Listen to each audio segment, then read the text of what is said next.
Okay, bismillahirrahmanirrahim. Assalamualaikum warahmatullahi wabarakatuh, and good afternoon, everyone. My name is Amirah Zahra, student number 20050860883. Then, in this occasion, I would like to explain to you an introduction to language science. The first one, we want to talk about language characteristic. So, descriptions of language often appeal to Charles Hockett's 1960 features, which is first, semanticity refers to the idea that language can communicate meaning and that specific signals can be assigned specific meanings. The second one is arbitrariness refers to the fact that there is no necessary relationship between actual objects or events in the world and the symbols that a language uses to represent those objects or events. The third one, discreteness, refers to the idea that components of the language are organized into a set of distinct categories, which clear-cut boundaries between different categories. The fourth one is displacement, refers to a language's ability to convey information about events happening out of sight of the speaker, about events that happen before the moment when the person speaks and events that have not yet taken place as the person is speaking. The fifth one is duality of patterning, refers to the fact that we simultaneously perceive language stimuli in different ways. For example, as a collection of phonemes and as a set of words. The sixth one, generativity, which refers to the fact that languages have a fixed number of symbols, but a very large and potentially infinite number of messages that can be created by combining those symbols in different patterns. And the number two, grammar is one of the two chief components of a language. The other is the lexicon, the part of long-term memory that stores information about words. Language need both of these components, grammar and lexicon, so that speakers can formulate messages that express propositions.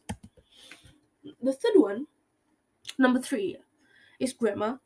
So prescriptive grammars are collections of artificial rules, and descriptive grammar, which is the set of rules or principles that governs the way people use language in the wild.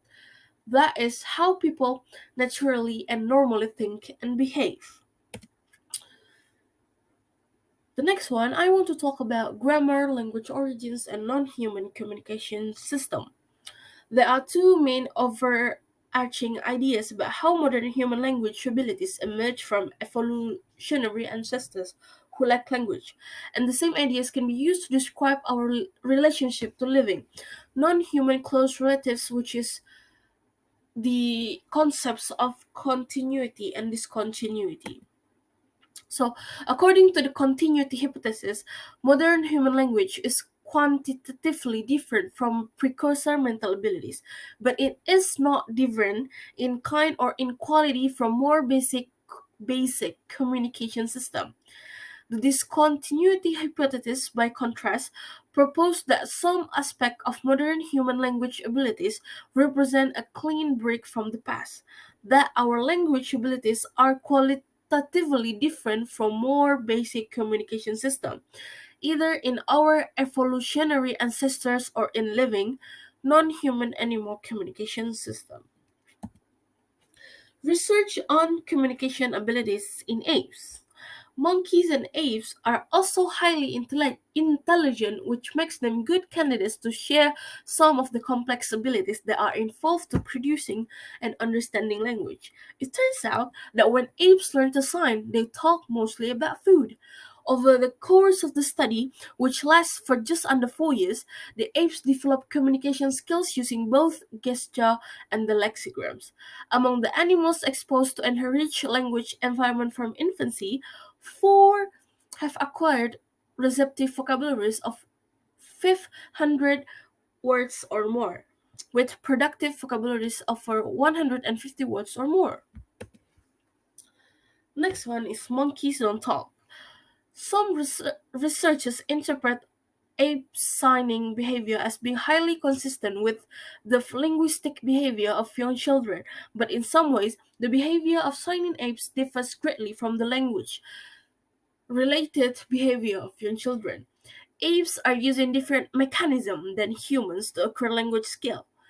Repetition of elements within utterances is almost unheard of in child language, but it is common in the signing of apes.